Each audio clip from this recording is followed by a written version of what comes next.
you are knowledgeable. You are trying your best. You are on medication. You have done therapy. You do your own I know what you're going therapy. But you are dealing with this every minute of the day, practically. Every minute of the day. In fact, recently when I made the mistake of sort of doing what we have discussed before, which is reducing my medications without telling anybody, and of all people, I should not have done that, but I didn't think it was working. It sent me into a tailspin of ultra rapid cycling to the point where I was having 4 or 5 mood swings a day. And I was pretty desperately ill. It's actually the first time in a long time my business manager, Laura, and my mother thought they were going to have to take me to the hospital. That was a management decision that was not a good one. That was a poor management decision. But because of that, it put me into hypomania, the milder mood swings, and I've been having hypomania for a couple months now. And I've never really experienced it that much before. And so I'm having to, move my treatment plan around to try and deal with that, teach the people in my life what it looks like, try not to make the horrible decisions that come with mania. But I keep a chart of my mood every day, and in the last 3 years, the longest I've had stability has been 2 weeks at a time, and I'm depressed 75% of the time, manic maybe at the most 1%, and the rest, I have anxiety, and I'm hitting, if I'm lucky, I'll have 10% of normal days, because I have such a chronic form of what's known as ultra rapid cycling bipolar disorder. But I would be dead without what I do. I would be miserable. I would be with no money, no hope, no prospects if I didn't every single day use my treatment. Because those of us who have this chronic form, we might not love what we do, but at least we can get out and do things. And then the love comes later and the excitement comes later. But I know my limitations and I cry about them constantly. But what are my options? What are my alternatives? Yeah, this is all pervasive. I mean, I want to go back to this because there are a lot of family members out there. Yeah. Okay? And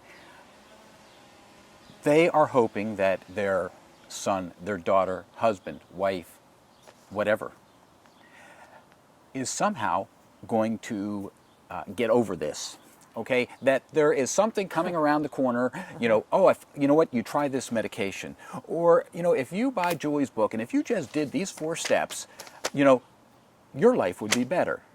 But, you won't do that, okay? That's what, they're sort of thinking, okay? But you're saying even with all that, this is all pervasive.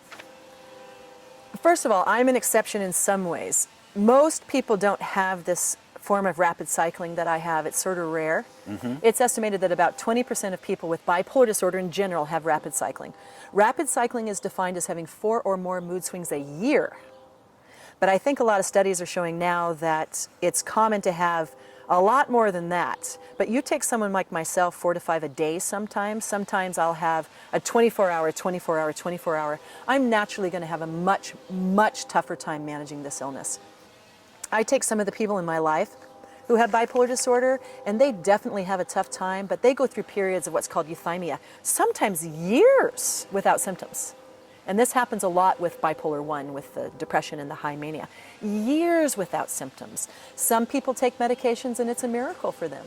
Some people take medications and if they do happen to use the stuff in my books, they go back to work, they do all kind of stuff. But I don't know anybody, and I know this is hard to hear, but it's a fact, who doesn't deal with some form of bipolar disorder at some point of their lives. Very few people take a drug at the beginning and then just go on with their life and never have to think about it again. It is a chronic genetic illness that we have when we are born with it, that runs in families, that we can pass down to our own children. It needs to be taken very, very seriously. But yes, for people like myself, it's there 24 hours a day.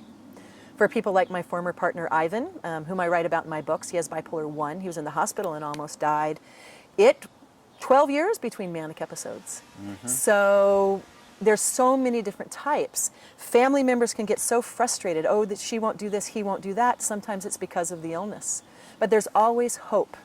There's always hope for family members to learn more and to see where someone's going to go. But yes, for me especially, it sticks around all day long.